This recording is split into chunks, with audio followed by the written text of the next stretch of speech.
prokuratura organlariga ishga kirgandan keyin qaysi lavozimda ish boshlaysiz, nechta lavozim bor, daraja unvonlar haqida ma'lumot olasiz. Demak, boshladik. Dastlab siz prokuratura organlariga ishga kirish jarayonida ish o'rganuvchi lavozimida ishlashdan boshlaysiz.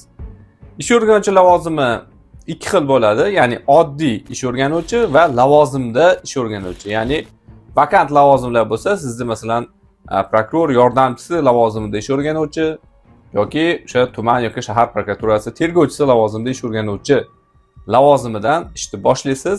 Ish o'rganuvchilik davomida sizga tasdiqlangan reja beriladi. Ya'ni bu rejaga asosan siz 1 yillik muddat ichida ish o'rganishni amalga oshirasiz.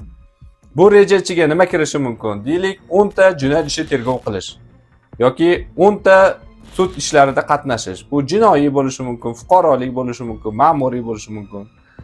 Ma'lum bir arizalarni hal qilish, ma'lum bir miqdorda va hokazo. Ya'ni bu o'zi reja belgilangan tartibda sizga biriktiriladi va har oylik siz shu bir rejaga asosan ishingizni olib borasiz.